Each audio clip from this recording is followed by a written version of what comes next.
140 കോടി ജനങ്ങൾക്ക് വേണ്ടിയുള്ള ബജറ്റ്, ആത്മനിർഭർ ഭാരതിലേക്കുള്ള റോഡ് മാപ്പാണ് ഈ ബജറ്റ് എന്നതൊക്കെയാണ് അഭിനന്ദനങ്ങൾ.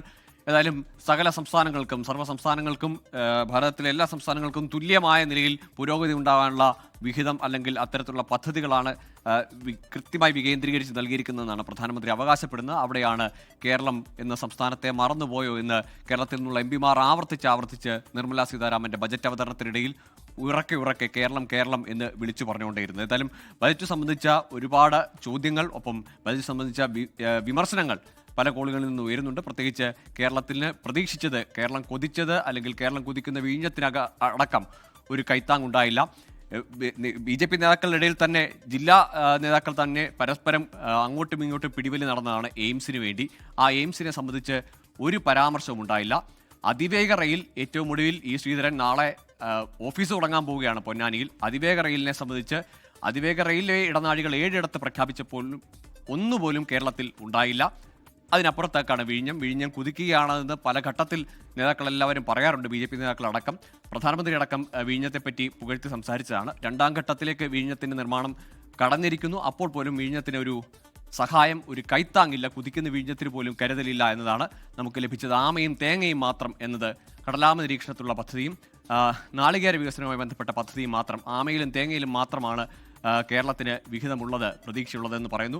മറ്റ് പല പദ്ധതികളിലും 3 ആയുർവേദ ഇൻസ്റ്റിറ്റ്യൂട്ടുകൾ പ്രഖ്യാപിച്ചിട്ടുണ്ട്. അത് എവിടെയെന്ന് സ്പെസിഫൈ ചെയ്യുന്നില്ല. അതിലൊന്ന് കേരളത്തിന് കിട്ടുമെന്ന് പ്രതീക്ഷിക്കുന്നു. അങ്ങനെ ഒപ്പം ഈ അപൂർവ ധാതുക്കളുടെ ഇടനാഴി കേരള ബജറ്റിലും സൂചിപ്പിച്ചതാണ്. അത് നിർമ്മലാ സീതാരാമൻ പറയുന്ന അപൂർവ ധാതു ഇടനാഴിയിൽ കേരളത്തിന് ഇടമുണ്ട്. അതൊരു പ്രതീക്ഷയായി നിൽക്കുമ്പോൾ പോലും കാലങ്ങളായി വലിയ രാഷ്ട്രീയ വാഗ്വാദങ്ങൾ, അത് മുന്നണികൾ തമ്മിൽ, NDA നേതൃത്വത്തെ സംബന്ധിച്ച്, ഒപ്പം സുരേഷ് ഗോപി അടക്കം ആലപ്പുഴയിൽ വേണം എയിംസ് എന്ന് പറയുന്നു, അല്ലെങ്കിൽ തിരുവനന്തപുരത്ത് എയിംസ് വേണമെന്ന് പറയുന്നു, അതല്ല കിനാലൂരിൽ എയിംസ് എന്ന് സംസ്ഥാന സർക്കാർ വാദിക്കുന്നു. അങ്ങനെ ഏറെക്കാലത്തെ ആവശ്യങ്ങൾ പരിഗണിക്കപ്പെട്ടില്ല എന്നതാണ്.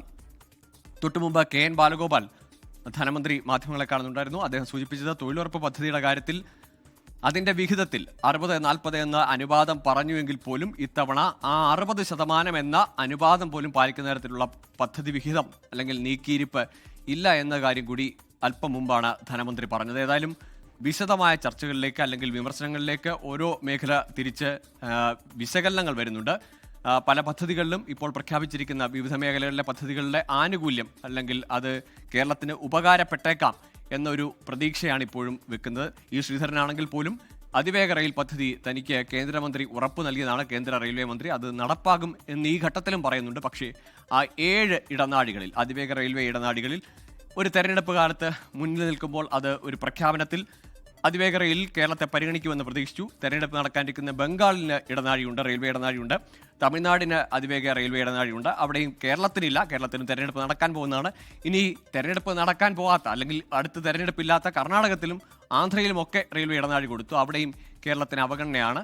ഇവിടെ റെയിലിൻ്റെ കാര്യത്തിൽ ഒപ്പം RRTS എന്ന സംസ്ഥാനത്തിൻ്റെ സജഷനുണ്ട്. അതിനപ്പുറത്തേക്ക് ഇപ്പോൾ ഇനി സാധ്യതാ പഠനം തുടങ്ങാൻ പോകുന്നു ശ്രീധരൻ്റെ അതിവേഗ റെയിൽ പദ്ധതി.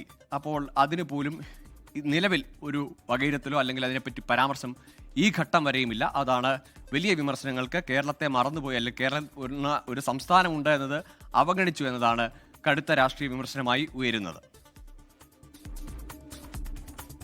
ഏതായാലും ബയോ ഫാർമ മേഖലയിലടക്കമുള്ള പ്രഖ്യാപനങ്ങൾ അല്ലെങ്കിൽ അവിടെയുള്ള വകയിരുത്തലുകൾ അത് ഭാവി ഇന്ത്യക്ക്, ഒപ്പം യുവാക്കൾക്ക് യുവശക്തി ആണ് ഈ ബജറ്റിൻ്റെ പ്രത്യേകത, അല്ലെങ്കിൽ യുവശക്തി ബജറ്റ് എന്ന ധനമന്ത്രിയുടെ ആ പ്രയോഗം തന്നെ പ്രധാനമന്ത്രി വീണ്ടും ആവർത്തിക്കുന്നുണ്ടായിരുന്നു.